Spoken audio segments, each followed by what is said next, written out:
be separated from God. Help me here, Holy Ghost. You got to get this in your spirit. Because it wasn't that Christ didn't want to go to the cross. He knew in order to go to the cross, he had to die. Which meant for the first time, from the beginning of time, he was going to be separated from God. Yes. Amen. He began to be in agony. But don't you know his agony is for our ecstasy? Yeah. You got to get this. You got to get this in your spirit because folks do not understand. So this word agony, it comes from the Greek word ego. Can we say amen? Literally, ego means a place of assembly.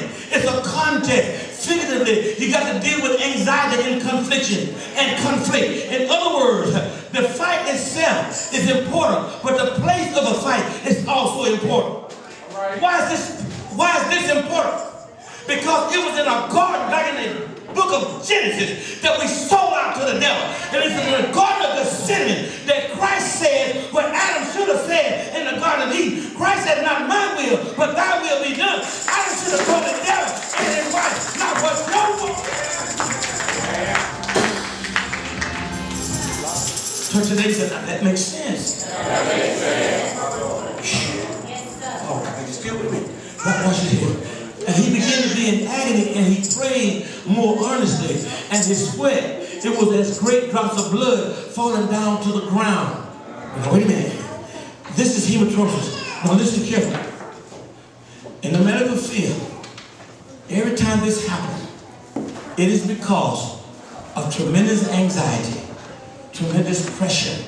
And what happens is this, because in the mind of the individual, he's dealing with what he's got to go through. The blood vessels burst, and the blood comes out of the sweat glands. And it looks like they're sweating blood, not bullets, but blood. But watch this. We're redeemed by the blood.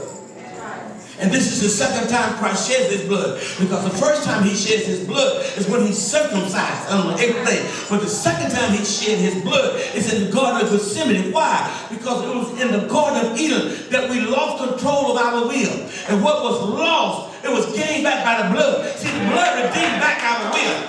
Are y'all still with me? I got my will back. I'm willing now. He said, not my will, but thy will be done. Can you say, but what happens here? An angel appears. Say it was Passover. Can I show you one more? All right. Let's go to the book of Acts, chapter 12. Okay. One more. We got to get this now. Why? Because you need to see, God promised that during Passover, you bring the Passover offering. God said, this is what I'm going to do for you. Acts chapter 12. When you have it, say amen. Amen. Verse number 1, read, evangelist. Now about this time, Herod the king stretched out his hand to ransom from the church. Stop right there. If you read the King James translation, he said, now by this time Herod stretched forth his hand to vex the church. And the Bible said he took James, the brother of John, and he killed him. And when he saw that it pleased the Jews, he took Peter also, intended to keep him. King James translation said Easter. Am I right? What does the King James translation say? Come on, read it. Why are y'all scared? Has anybody got the Bible? When he had appeared to him, what?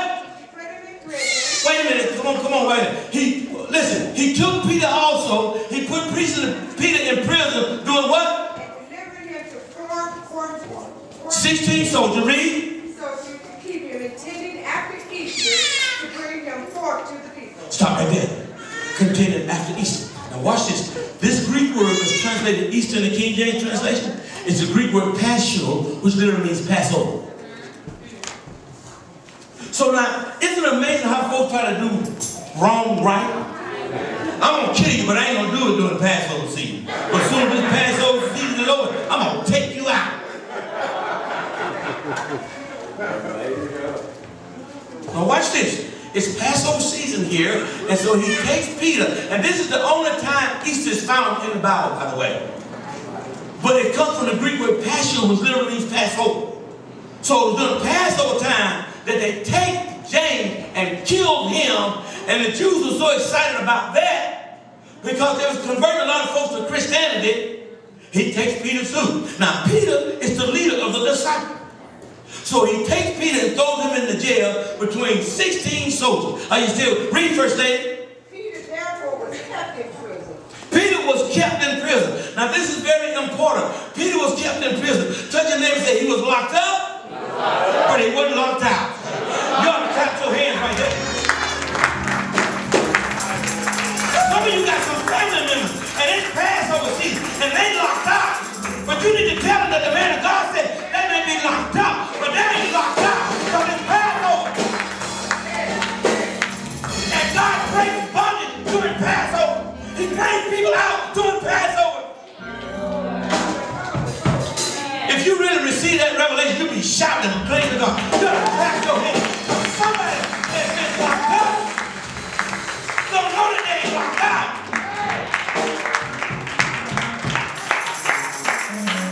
It's 5 after 1. Read quickly. Come on. Prayer was made without ceasing of the churches to God for him. Now, wait a minute. In the meantime, the church was praying for Peter. They were praying, Lord, bring Peter out. Lord, you know that he's your man, sir. Jesus puts it like this. Other sheep I have which is out of this fold. Them also I must bring. They shall hear my voice, and that shall be one fold, one shall John 10, verse 16. See, that's some folk that's locked up. You know, you don't like them because of what they did. And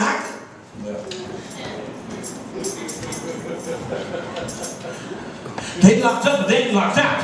They gonna get saved by the end there. God's gonna dispatch an angel.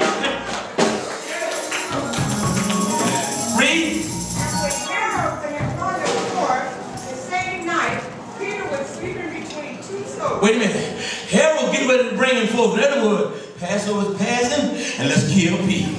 Herod's gonna bring him forth. Now the same night, Herod get ready. He gonna bring him out so he can kill him, like he done did John. And Peter was asleep between what? Between two soldiers. Read. Bound with two chains. He was asleep between two guards, bound with two chains. Read. And the keepers before the door kept the prison. And there was keepers keeping the prison. Notice how they guard this man of God. Let me tell you something right now. I don't care how many demons, how many devil possessed folks the devil has stationed around your house, around your family, around your health, around your money, around your honey. When God get ready to break you, when God get ready to bring you out,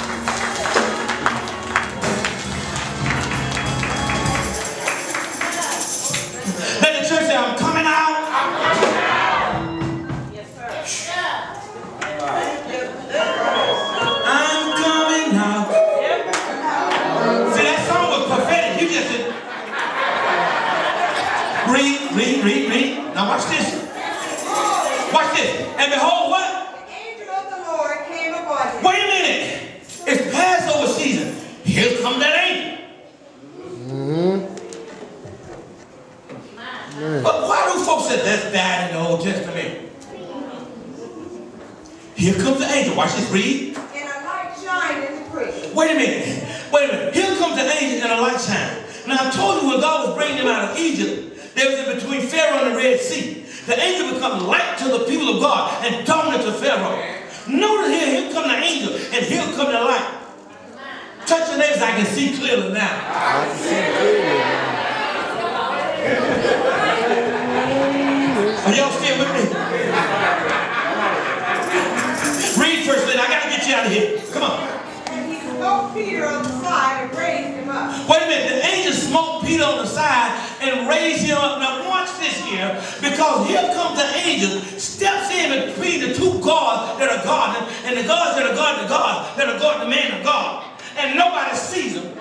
He walks right through all of them and tapped Peter and said, let's go.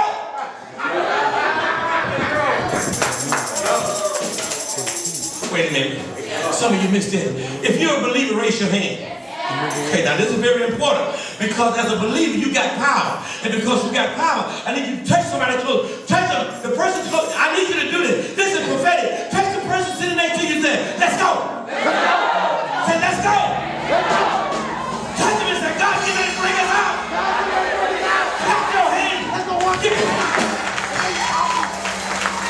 me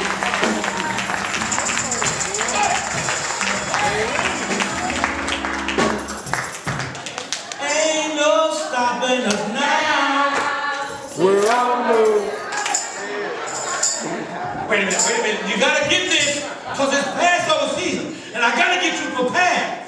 Read, First Lady. Now listen carefully here. Listen carefully. When God get ready to deliver you, you got to rise quickly. Notice that, rise quickly. You ain't got time to rub your eyes on what's going on here. You know how it is. Because some of us have been in bondage. And we didn't like the bondage. But we got something from it. We love the way it made us feel. And if I could just feel like this and still pay my car note. If I could just feel like this and not get evicted. If I could just feel like this. Well. But when God get ready to bring you out, you got to rise quickly. Read, First Lady. Wait a minute. He said arise. And the Bible said a chain just fell off. Chains fell off by themselves. Come on now. You got to understand. Because when the angel spoke, the chains heard. Oh, wait a minute. Let me help you here. The Bible tells us in the book of Acts chapter number 16. Around the 16th verse, there was a little slave girl that had a spirit of divination. The word divination comes from the Greek word pothos. From the Greek word pothos, we get the English word python. It will put a big squeeze on the girl. Can we say amen? The Bible said that Paul, being Greek, turned around and cast the devil out. And when they saw that means of making money was gone, they take Paul out and throw him in jail. But at midnight, verse number 25.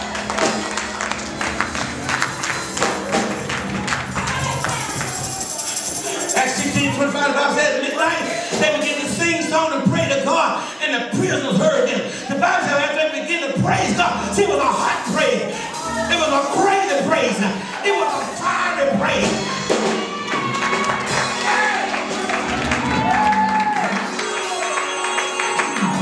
The Bible says God sends an earthquake, shook the prison foundation, and when the prison foundation was shaken, the jail door flew open, and everybody's chains fell off.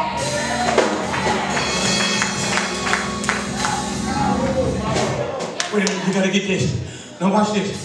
Go back to where you were first, lady. We're back in Acts chapter 12. I gotta close. His chains fell off his hand. Watch this. His chains fell off his hand. Watch this. The angel said unto him, what? Gird thyself. Wait a minute. Put on your sandals. Ain't that what God said in Exodus chapter 12? Get your sandals on. Put your belt on. Because we busted out over here. We leaving this place.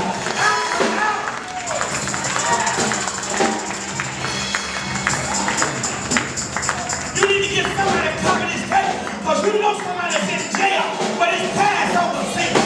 And God.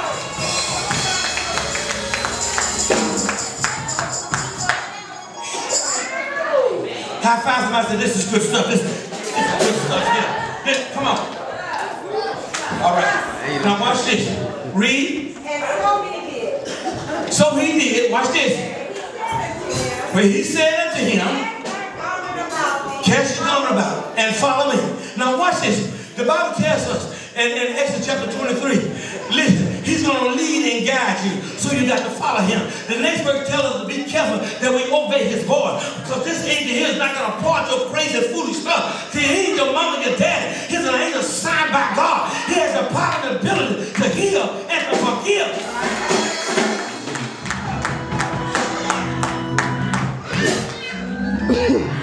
And the Bible says, when they get to the gate open by itself. Because when God get ready to bring you out, the gate got to obey, the door got to obey, the chain got to obey, the handcuff got to obey, the crack got to obey, the blood got to obey. When God gets ready.